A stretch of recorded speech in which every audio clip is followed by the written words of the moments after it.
Saya jemput Yang Berhormat Beros.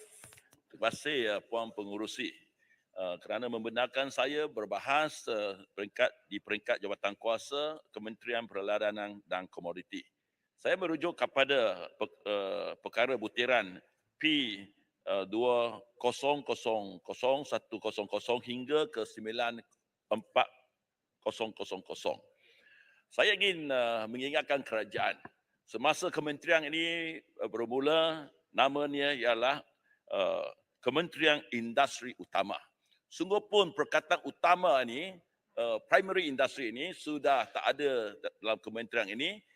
Semua industri-industri di bawah kementerian ini masih merupakan industri-industri utama dalam negara kita.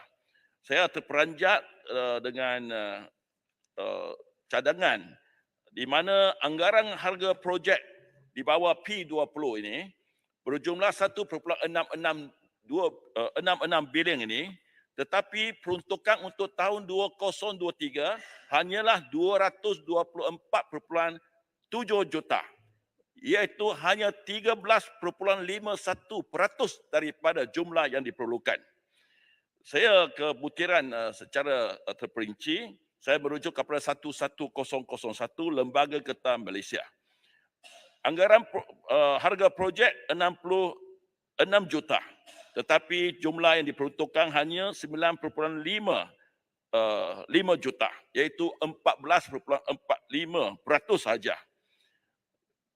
Puan Pengurusi, kerajaan mempunyai insentif pengeluaran getah, insentif pengeluaran getah, tetapi ia tidak bermakna kalau penyakit daun luruhan Pestalotiopsis tidak diselesaikan dengan segera, kerana ada ladang di mana luruhan daun berlaku 6 kali setahun dan memang susu getah kurang sangat dan tidak boleh ditoreh. Kalau ditoreh berterusan, pokok akan ternak dan mungkin mati.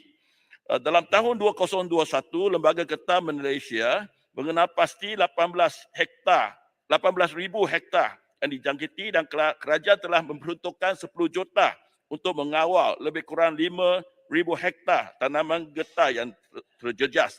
Malangnya dengan sikap sambil lewa kerajaan yang lepas, keadaan ini telah merebak ke seluruh negara dan saya tidak nampak kerajaan serius dalam hal ini, di manakah peruntukan sekurang-kurangnya 100 juta mesti diperuntukkan untuk mengatasi masalah ini yang telah merebak ke seluruh negara.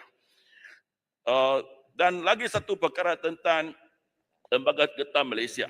Lembaga Getah Malaysia menasihatkan orang menanam 180 pokok timber latex klong untuk 1 ekar tanah, iaitu jarak lebih kurang 8 kaki dari satu pokok ke satu pokok yang lain. Nanti saya habiskan dulu.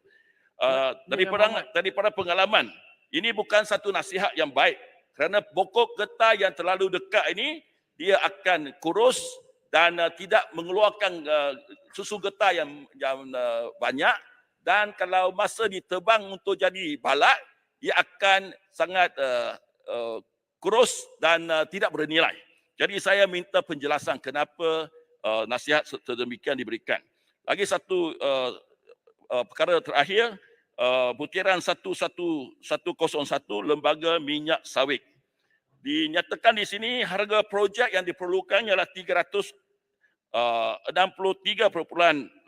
juta, tetapi peruntukan hanya 77.7 juta sahaja. Kerajaan telah mendapat cukai berbilion-bilion ringgit daripada golden crop ini.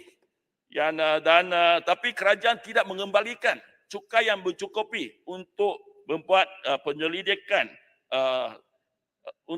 untuk memastikan pengeluaran kelapa sawit kualiti dia bertambah dan perahan OER ataupun perahan minyak sawit ini akan mencapai peratusan yang lebih.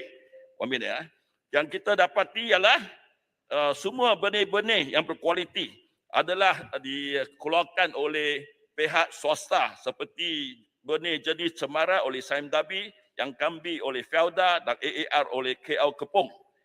Jadi saya mohon kerajaan memberikan peruntukan yang mencukupi dan keadaan sekarang ini ternak bagi industri ini kerana kos pengeluaran yang tadi sudah dinyatakan oleh beberapa yang berhormat, dia sudah meningkat ke satu tahap yang amat tinggi dan tidak lagi banyak menguntungkan.